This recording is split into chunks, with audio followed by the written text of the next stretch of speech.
بتدعي بقالك كتير وحاسس إن مفيش حاجة بتتغير؟ خايف دعوتك ما تستجابش وبدأت تفقد الأمل؟ المشكلة إننا ساعات بنتعامل مع الدعاء كأنه أوردر لازم يوصل فورا، ولما بيتأخر بنحبط ونبطل ندعي. بننسى إننا بشر بنبص تحت رجلينا، لكن ربنا الحكيم بيبص للي ينفعنا في المستقبل. فبلاش تزهق من كتر الخبط على بابه، لأن ربنا الكريم ما بيملش من عودة عبده ليه. في كتالوج أمنية بنتعلم من الرسائل اللي بنقراها إن تأخير الإجابة مش رفض، ده تربية لليقين جوانا. ربنا سمى نفسه المجيب، يعني الاستجابة حصل أكيد، بس بالتوقيت اللي هو عارف إنه أصلح ليك.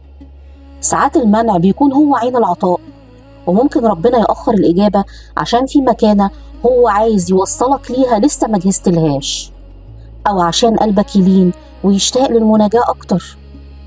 افتكر دايما إن مجرد إن ربنا أطلق لسانك بالدعاء يبقى هو أكيد عايز يديك، لأن الكريم لو ما كانش عايز يديك ما كانش ألهمك تطلب منه أصلا.